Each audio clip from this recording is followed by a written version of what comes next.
So the Broadband Forum just released a new white paper on autonomous networking in the CloudCO. Tom, can you tell us what autonomous networking means in the for the operators and what it actually do for the subscribers? Yeah. So first of all, let's define what autonomous networking means. So an autonomous network means that the network itself runs on its own and also optimizes itself. This is in contrast to automated networks, where they in fact run based on predefined rules. And whereas autonomous networks, there you have intelligent systems that make intelligent and autonomous decisions based typically on AI or machine learning. So autonomous networks are driven by so-called intents, and with intents you express actually what you want, not how you want it. So as an example, you could have an intent that says, give me a broadband service with this amount of uplink and downlink speed, and for this subscriber X. So this is an example of an intent, and then the intent is not only about actually instantiating that service, it's also about taking care that the service always meets its preset or predefined objectives. And that is then done by means of closed feedback loops in the network itself. What are the advantages for the operator, for instance? Well, one big advantage is that it will reduce or should reduce significantly the operational costs because there are less humans involved. So it also means that it's less prone to human error, resulting in more stable networks. And from the end user or subscriber perspective, you can also expect a bigger quality of experience. Also because, for instance, if you request a new service, that will be instantiated almost in a minute, because again, no human factor or almost no human factor is involved there. So, and just to make this straight here, so it's not that Broadband Forum has invented autonomous networks. So the concept itself has been in fact spearheaded by the Telemanagement Forum. So they have defined architectures and specifications as well as language, how to express intents. And they did that in fact in 3 different areas. So one area is the business area, which is in fact making use of BSS systems. Also the service area, so making use of OSS systems, and then also in the resource operations layer, and also the network management systems related to that. And so in all of these 3 areas, they defined intents. So intents can take place in all of these 3 areas. And also what they also did is that they defined different levels of intents, so going from 0 to 5, and with 5 meaning that you have an absolute autonomous system with no humans involved, and autonomous for every kind of service and within every kind of domain as part of that network system. And then going back to Broadband Forum, so Broadband Forum is mainly focused on the network resource domain, along with its associated management and orchestration system, and using the paradigm of the CloudCO.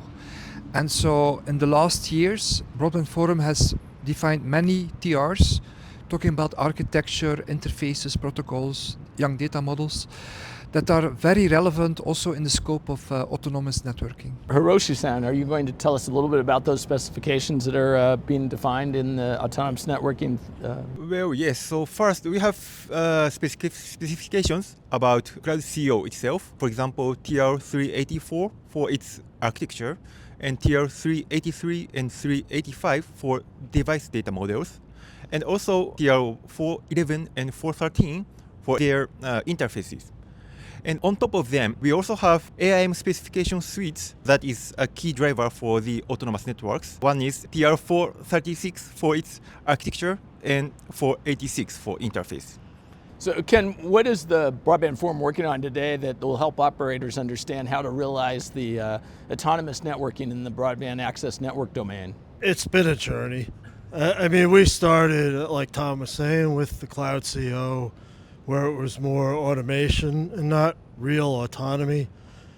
in my mind, and so that allowed virtual platform, softwareized control, and that's kind of moving, again in my mind, into autonomous networking, where really the autonomous controllers start to take over and do more and more.